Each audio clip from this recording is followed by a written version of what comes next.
Tu as essayé tout ce que tu peux avoir comme possibilité pour changer cette situation. Tu as lu des livres. Tu as essayé les conseils qu'on te donne à l'église. Mais malheureusement, tu n'obtiens pas de résultat. Ta fille, ta femme, ton mari ne changent nullement. Parfois, le problème est dans la façon de faire. Écoute, un monsieur en 2003 vivait avec sa femme plus un enfant dans un quartier périphérique de la ville d'Abidjan. Ce monsieur qui s'appelait Koné avait toujours vécu dans un foyer calme avec leur fille de 18 ans qui était modèle dans le quartier. Un jour, monsieur Koné est arrivé. Juste en rentrant dans la ruelle, il aperçut sa femme en mini-jupe. Une petite jupe pour une femme mariée, ça le blessa. Il rentra à la maison en faisant des regards incendiaires à sa femme pour qu'elle puisse la rejoindre. Madame causait de l'autre côté de la ruelle sans faire attention à son mari. Et quand il arriva à la maison, il aperçut sa fille qui s'était coiffée d'une drôle de manière et la fille chantait comme si son père n'était pas là. Il se dit qu'il y a quelque chose qui n'allait pas, mais il avait faim. Il fallait qu'il mette de l'énergie. Il se mit à table, mangea sans appétit parce qu'il n'y avait pas de sel dans la nourriture. En colère, il dit à la fille d'appeler sa mère.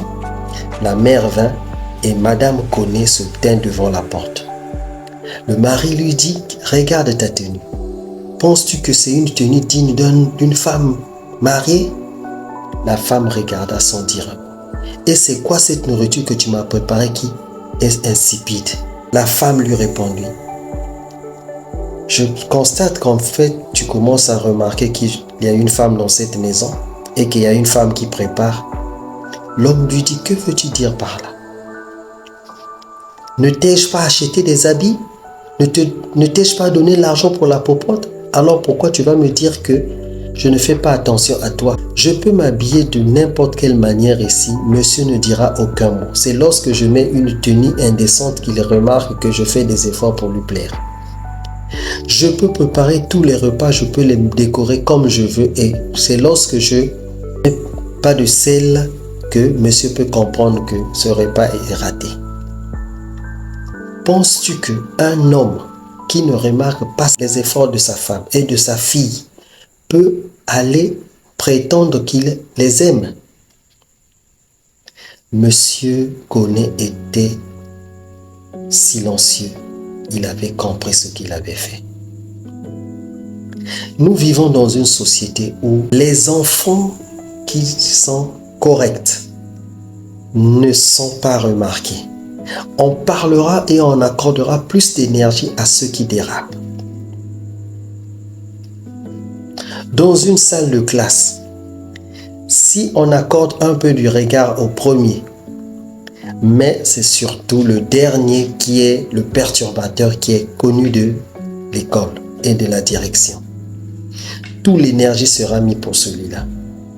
Comment ne pas voir que certains, pour se faire remarquer, diront que je puisse me mettre du mauvais côté? Regardez les vidéos qui donnent plus d'attention. Ce sont les vidéos des gens qui sont dans l'incivisme ou au cas contraire, qui basculent de l'autre côté. La société est ainsi faite. Les hommes remarquent plus les bus qui arrivent en retard. Ceux qui arrivent à l'heure ne sont pas remarqués. Ainsi, nous faisons cette erreur de pousser certaines personnes à briller négativement pour les faibles. Mais toi, tu n'es pas comme eux. Si ta femme, ta fille, ton enfant agit, pose des actes intéressants, comme une fleur, arrose-le de ses compliments. Remarque les moindres efforts qu'il fait chaque jour.